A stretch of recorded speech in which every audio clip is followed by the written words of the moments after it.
Here we are more than 10 years after Starcraft first came out, and it's looking like, at least for now, the long-awaited sequel might release towards the end of the year or perhaps early next year. Since it was announced at last year's Worldwide Invitational in Seoul, South Korea, we've had the chance to check out all three of the sequel's factions, the Human Terrans, Monstrous Zerg, and Mystical Protoss. Though it's been in development since the release of Warcraft 3: The Frozen Throne in 2003, at every hands-on demonstration, Blizzard has said that practically all the elements of the game could change. Special skills, statistical values, build orders, and units can be swapped out or otherwise adjusted. So while we don't have all the details, we thought it'd be helpful for you, our faithful readers, if we put together a brief synopsis on what we know so far. Things do feel a little different in StarCraft 2, a result of additions and removals of units for each faction and some new features. As was said when the game was first announced last year, some units now have the ability to hop between tiers of land on maps. For the Protoss, there are the Colossi units, gigantic walking robots capable of blasting out twin energy streams.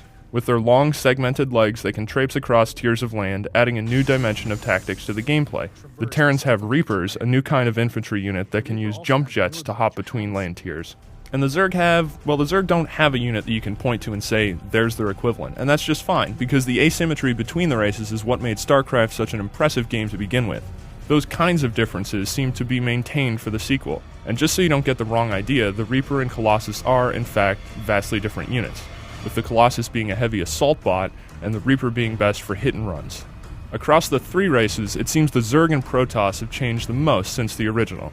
One of the changes for how the Protoss feel and play was unveiled when the game was first announced, and has to do with phase prisms, flying transport ships that can be deployed anywhere and generate a power field. They also get a powerful flying unit called a mothership that has an impressive array of special abilities, including a devastating energy beam that blasts the ground below it.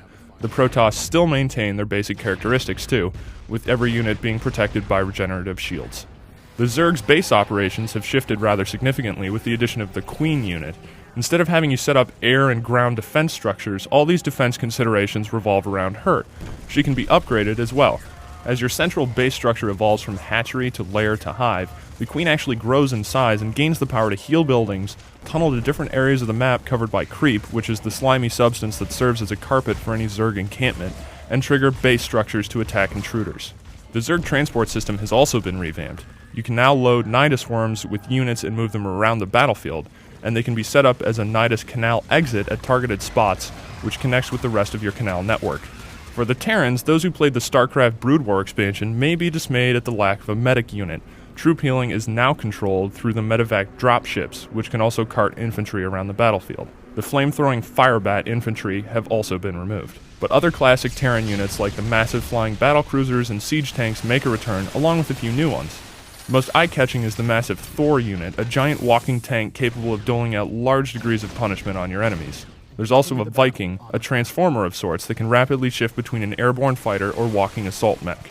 Our next opportunity to see the game will likely be at this summer's Worldwide Invitational event in Paris, France, and if the last few hands-on sessions with the game are any indication, more tweaks and changes will be present there as well. Many might be looking forward to how this game plays on Battle.net, but there are those, like myself, who are also interested in the single-player campaign, which actually proves to be the aspect of the game that has changed most since the original. No longer will the story scenes take place in a ready room from StarCraft, where little monitors displayed animated faces of important characters as they discussed events and eventually handed you a mission. We've only really seen the Terran campaign so far, and it stars grizzled hero Jim Raynor, who assumes command of his starship, the Hyperion.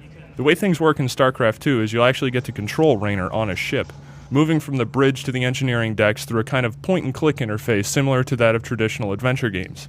Raynor can talk to his crew through dialogue trees and advance through missions in a roughly non-linear fashion, selecting units and upgrades with money earned from success on the battlefield. Of course, that's far from all the information out there on Blizzard's highly anticipated sequel, but hopefully that gives you a good idea of what to expect if you haven't been following along. There's still a lot more to learn with regards to how the Protoss and Zerg campaigns will work, as we assume those races won't take up residence on Raynor's ship, so expect something a little different from each. As for the release date, well, this is Blizzard, and as they so often say, it'll be done when it's done. Hopefully we see it in its final form before the year is out.